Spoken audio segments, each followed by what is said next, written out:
अंबर, नाग और मारिया। पहली किस्त। दूसरा पार्ट, मिस्र का शहजादा। अंबर मकान में दाखिल हुआ तो गगोश ने फौरन दरवाज़ा बंद कर दिया। वो बहुत परेशान नजर आ रहा था।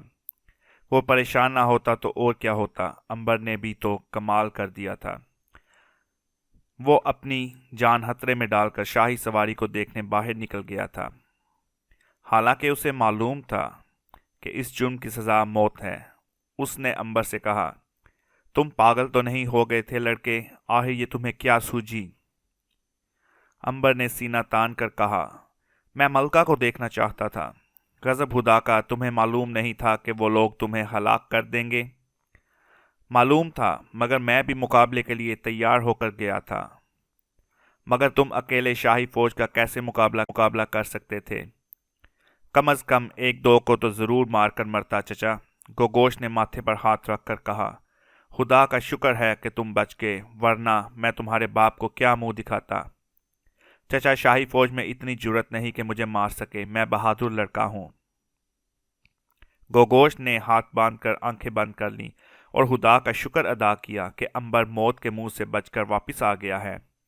फिर उसने बड़े शौक से पूछा, अच्छा लड़के, ये तो बताओ, मलका ने तुम्हें क्या कहा?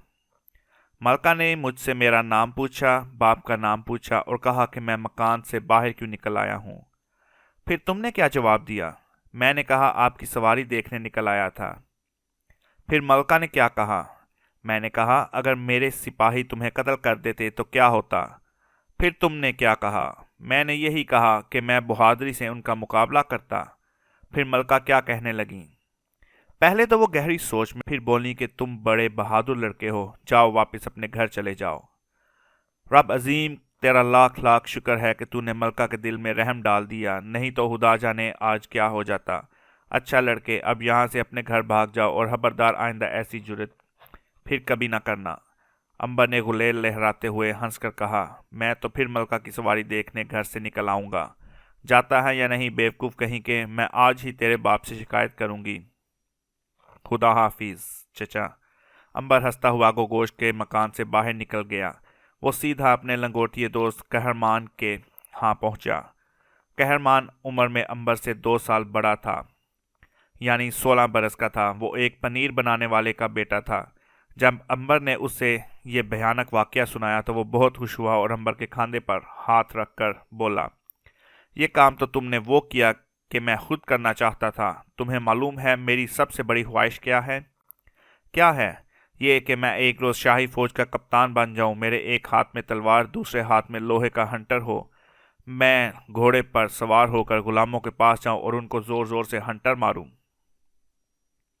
मगर कहरमान, गुलामों पर जुल्म करना कोई बहादुरी की बात नहीं। मिर्जा तो दुश्मन के साथ डट कर मुकाबला करने में है। कहरमान बोला, भाई मेरी तो यही ख्वाहिश है, और तुम देखना एक ना एक दिन मैं ज़रूर फौज का कप्तान बनूंगा। इसके लिए बड़ी मेहनत करनी पड़ती है कहरमान। वैसे तुम्हारा डील डोल इतना है कि तुम कप्तान बन सको। अंबर, याद रखो, अगर मैं बादशाह की फौज का कप्तान बन गया तो तुम्हें भी अपने साथ रखूंगा और नील के किनारे एक शानदार महल बनवा कर दूंगा। चलो हम दोनों अपने अपने महल खुद बनवाएंगे। अच्छा, अब चलो दरिया किनारे चलकर मछलियां पकड़ते हैं। दोनों दोस्त हाथ में हाथ डाले दरिया के किनारे चल पड़े। दोपहर के खाने पर अंबर अपने साथ मछलियां लाया। माँ ने कहा, बेटा तुमने बहुत देर कर दी, तुम्हारा बाप कब से तुम्हारा इंतजार कर रहा है। अंबर दूसरे कमरे में गया तो उसका बाप रजाल लकड़ी के कटोरे में जैतून का तेल डाल रहा था। उसने अंबर को देखकर पूछा, इतनी देर कहाँ कर दी बेटे? अब्बा, आज मैंने मलका मिस्र से बातें की। बूढ़े रज्जाल के हाथों से जैतून का तेल का कटोरा गिरते गिरते बचा। क्या कहा? हाँ अब्बा, मैंने मिस्र की मलका से बातें की। उसने खुद मुझे बुलाया था। ये तुम क्या कह रहे हो बेटा? अंबर की माँ ने कमरे में दाखिल होते हुए कहा। दोनों माँ बाप अंबर की बात सुनकर सकते में आ गए थे। वो सोच भी नहीं सकते थे कि मलका एक रोज़ अपने बेटे से गुफ्तगू कर सकती है। अंबर ने बाप और माँ को शाही सवारी का सारा वाकया सुनाया। दोनों बूढ़े मियाँ बीवी बड़े गौर से वाकये का एक एक लफ्ज़ सुनते रहे। अंबर कह रहा था, मलका ने मुझसे पूछा, तुम्हारे बाप का क्या नाम है? बूढ़े रज्जाल ने परेशान होकर पूछा, फिर तुमने क्या जवाब दिया? मैंने कहा, मेरे अब्बू का नाम रज्जाल है और वो एहराम बनाता है। मलका ने क्या कहा? कुछ नहीं, वो असल में मेरी बहादुरी पर बहुत खुश थी, फिर उसने मुझे वापस जाने की इजाज़त दे दी। माँ ने कहा, रब अजीम, तेरा शुक्र है कि तूने मेरे बेटे की जान बचाई। बाप ने पूछा, मलका ने तुमसे और कुछ नहीं पूछा? बस मेरा नाम पूछा, फिर चुप हो गई। चुप हो गई? हाँ अब्बा जान, बिल्कुल खामोश हो गई। मुझे तो ऐसा लगता था जैसे वो कुछ सोच रही हैं। वो मेरी तरफ बड़े गौर से देख रही थीं। मलका आलिया ने कुछ और तो नहीं कहा।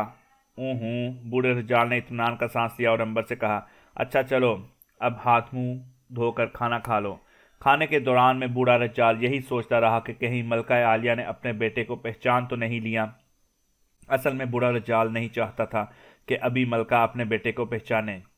वो चाहता था कि अंबर ज़रा और बड़ा हो जाए, फिर वो खुद उसको लेकर मलका की खिदमत में हाजिर होगा और उसे बताएगा कि अंबर उसका शहजादा बेटा है। उसे पूरी उम्मीद थी कि इसके अवज़ मलका आलिया उसे ढेर सारा इनाम अकराम देगी। दूसरी तरफ उसे यह भी खौफ था कि कहीं फ़िरऔन उसे कत्ल ही ना करवा दे। इसीलिए बूढ़ा रज्जाल अभी तक खामोश था। वो कभी कभी ये भी सोचता कि फ़िरऔन के मरने तक उसे इस भेद को छुपाए रखना चाहिए। फ़िरऔन मर जाए तो वो बड़ी आसानी से मलका मिस्र के सामने उसके बेटे के राज को अफशां कर सकता है। फिर अंबर की ज़िंदगी महफूज होगी। खाने के बाद अंबर सो गया तो रज्जाल ने अपनी बीवी से कहा, कहीं ऐसा तो नहीं हुआ कि मलका ने अपने बेटे को पहचान लिया हो? बीवी ने कहा, भला ये क्यों कर हो सकता है? अंबर की उम्र एक दिन की थी कि मलका ने उसे दरियाए नील की लहरों पर बहा दिया था। 14 बरस बाद वो उसे कैसे पहचान सकती है? फिर भी मुझे डर है, अगर मलका ने अपने बेटे को पहचान लिया है तो वो ज़रूर उसे हासिल करने की कोशिश करेगी। अगर मलका ने अंबर को हमसे वापस ले लिया तो यकीनी तौर पर फ़िरऔन को उसका इल्म हो जाएगा और वो अंबर के साथ ही साथ हम दोनों को भी कत्ल करवा देगा।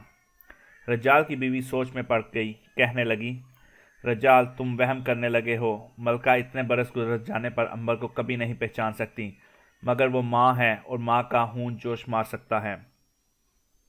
फ़र्ज़ करें अगर अंबर को उसने पहचान लिया होगा तो वो कभी अंबर को वापस महल बुलाने की गलती नहीं करेगी। उसे अच्छी तरह मालूम होगा कि इस तरह फ़िरऔन को बेटे का पता चल जाएगा और वो नजूमियों की पेशगोई के मुताबिक उसे फ़ौरन कत्ल करवा देगा। और कोई अजब नहीं कि वो मलका को भी साथ ही मरवा दे। ये तुम ठीक कहती हो, लेकिन मेरा ख्याल है कि हमें अभी मुहताज रहना चाहिए। फिक्र न करो, रब अजीम हमारी हिफाजत करेगा। बूढ़े रज्जाल ने कुछ सोचते हुए कहा, अंबर को लेकर मलका आलिया की खिदमत में हाजिर ना हो जाऊं? किस लिए? उसे शाही मोहर के साथ उसकी अमानत वापस करने। खुदा के लिए ऐसी गलती कभी ना करना। इस तरह मलका और अंबर समेत हम सब बादशाह के जुल्म का निशाना बन जाएंगे। इसका मतलब है कि हमें हर हाल में फ़िरऔन की मौत का इंतज़ार करना होगा। हाँ, इसी में हम सब की भलाई है। इतने में पोलका गुलाम शिकार की हुई मुर्गाबियाँ और उबली हुई इंजीरों की टोकरी लिए अंदर आया। रज्जाल ने पूछा, ये कहाँ से लाए हो पोलका? पोलका ने भींगी आंख पोंछ कर कहा, मुर्गाबियाँ तो मैंने डंडा मार मार कर खुद शिकार की हैं और अंजीरें मैं दर्जी के बाग से तोड़ कर लाया हूँ। क्या तो फ़ोन से तुमने अंजीरें तोड़ने की इजाज़त ली थी? पहले इजाज़त नहीं ली थी, मगर जब वो मुझे अंजीरें तोड़ते देखकर बाग में आ गया तो मैंने उससे माफ़ी मांगकर इजाज़त हासिल कर ली थी। तुम्हें 1000 बार समझाया है पोलका कि कभी किसी के बाग से बगैर इजाज़त के फल मत तोड़ा करो, मगर तुम बाज नहीं आते। तुम ज़रूर किसी न किसी से मेरी लड़ाई कराओगे। मेरे आका, लोगों के बाग फलों से लदे हुए देखकर आपके गुलाम के मुंह में पानी भर आता है। मैं बेताब होकर बाग में घुस जाता हूँ और फल तोड़ना शुरू कर देता हूँ। और अगर किसी ने तुम्हारी पिटाई कर दी तो मार खाकर माफ़ी मांग लूँगा, मगर रब्बे अजीम की कसम, तोड़े हुए फल हरगिज़ वापस नहीं करूँगा। मार भी खाता जाऊँगा और फल भी खाता जाऊँगा। अच्छा बाबा, अब हमारा सर न खाओ। जाओ, ले जाओ ये मुर्गाबियाँ और अंजीरों को यहाँ से। इसे तुम अकेले ही खाना। मैं चोरी का माल खाकर अपना बुढ़ापा खराब नहीं करना चाहता। गुलाम ने चौंक कर कहा, मेरे आका, आप इसे चोरी का माल कहते हैं? हजूर, ये तो मेरी मेहनत का फल है। खुदा की कसम, पूरे 101 मुक्के खाए हैं मैंने इन अंजीरों के लिए। एक भी अंजीर बाग के मालिक को वापस नहीं की। भाई, अब चले भी जाओ। जाओ। جا رہا ہوں میرے آقا۔ اصل میں بوڑھا رجال ملکہ مصر کی سواری والے واقعے کے سلسلے میں پریشان تھا، اور وہ غلام پولکا کی بک بک جھک جھک سننے کو تیار نہیں تھا۔ غلام چلا گیا تو دوسرے کمرے میں جا کر وہ کھجور کی چٹائی پر سوئے عنبر کو غور سے اور محبت سے دیکھنے لگا۔ نیلی آنکھیں، سیاہ ریشمی بال، تیکھا شاہی ناک، وہ بالکل مصر کا شہزادہ معلوم ہو رہا تھا۔ رجال دیر تک اسے دیکھتا رہا، پھر سر جھکائے واپس چلا گیا۔